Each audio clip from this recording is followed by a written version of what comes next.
So The Apprentice is the new movie by Ali Abbasi.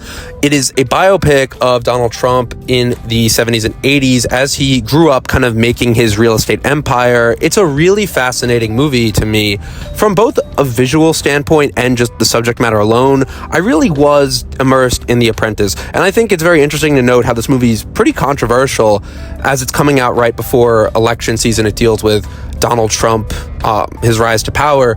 But I think if you are pro-Trump, if you're anti-Trump, I still think, no matter what your stance is, that it is a well-crafted film, and it is just a really great movie at showing a person's rise to power, how a person can almost become like corrupted, just trying to win, trying to be the best. This has been done in many biopics. It isn't exclusive to Trump's story, but it does a great job, honestly, at showing the evolution of a character. And I wanted to talk about that today, and also just how, through having a really great visual style and really just great performances all around, this movie conveys this time, place, setting, and sense of characters.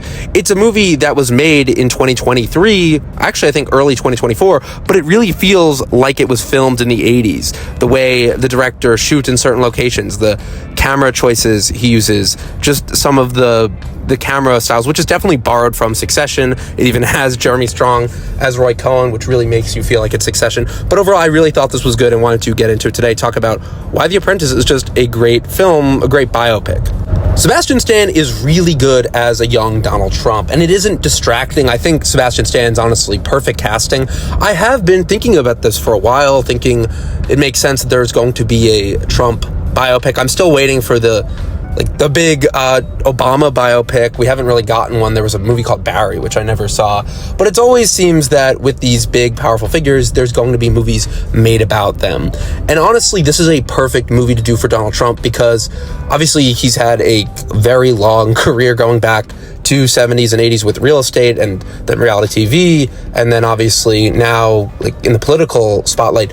But I think what's so good about this is it's very contained, and it takes all those elements that are from the 80s, such as his working for his father's real estate company, going under Roy Cohn, this lawyer who he meets at this club, and kind of just learning the rules of how to become a successful businessman through him. It's called The Apprentice because obviously Donald Trump had his show The Apprentice, but he's basically an apprentice to Roy Cohn in a way. He's learning his rules and he's kind of learning how to win.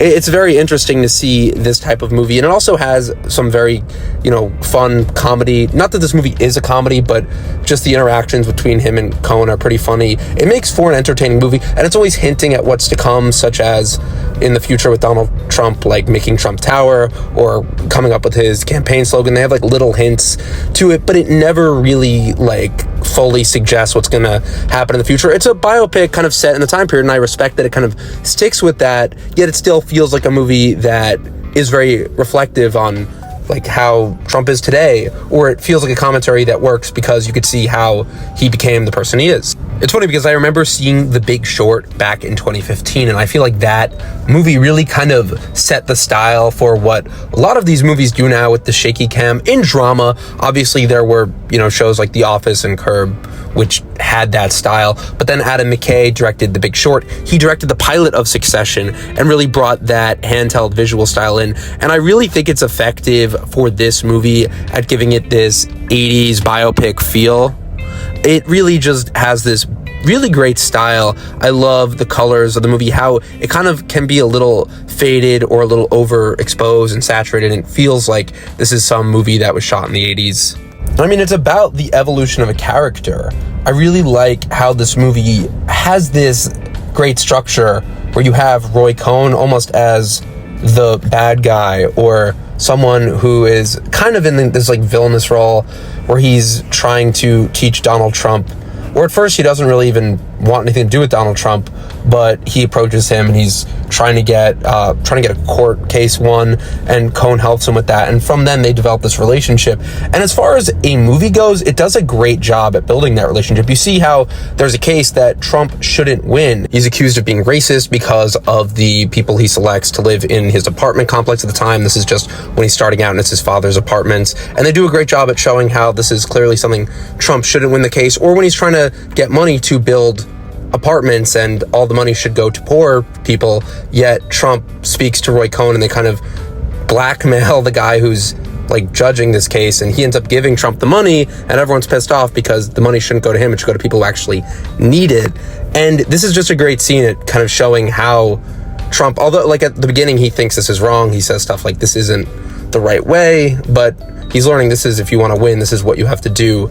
And it really is something we've probably seen in a lot of movies, like even Wall Street. There's always movies where, or The Wolf of Wall Street, like with Matthew McConaughey at the beginning, where someone's kind of slowly being corrupted into doing the wrong thing in life. I think, though, this just does have this kind of natural progression of power, and it does so in a very entertaining way because we all know who this guy is, so there's things we kind of expect to see, and it kind of touches on them. I also like how we get to see Donald Trump just working, like collecting rent at the beginning for his father's apartment complexes. It really does show this great rise to power in a very natural way. You see how at the beginning he's just collecting rent from all these pissed off tenants, and he wants to be bigger, he wants to do something greater. You see that ambition, you see in this character that there is a goal. It isn't just like kind of a going through the motions biopic. There's plenty of motivation. You get his family life, his backstory.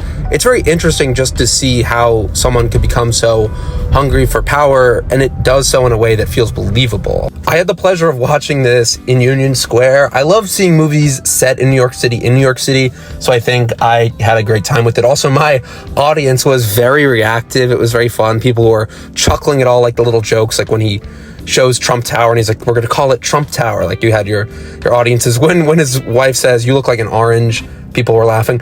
It is an entertaining movie. It does the job of a biopic. I understand not everyone will want to see this or people won't like it, but I do think that at making a film about Donald Trump, it kind of does a great job at chronicling those early years and then having a message that kind of is reflective today. So I do think it's a good movie. It's not doing too much. I was worried a movie like this might do too much because there's obviously a lot you could do with a character like this, with a real person like this, but I think it's a great movie and it really kind of just like gets the job done. It's by no means like an amazing biopic, but it's definitely entertaining. Really, at the end of the day, it is an entertaining story because it's a story about Roy Cohn mentoring Donald Trump, and you get to just see how someone kind of transitions, and also the performance from Sebastian Stan, like kind of gradually becoming the Trump we know today, is very believable, and in the context of the film, it's really great, and all the other performances are great. Jeremy Strong, as I said, he's amazing, and Maria Bakalova, she's also really great as Ivana Trump, his wife, and just kind of showing how their romance kind of starts and how that takes its own course. It has really wonderful editing and writing, and the direction is really great. Performances are amazing.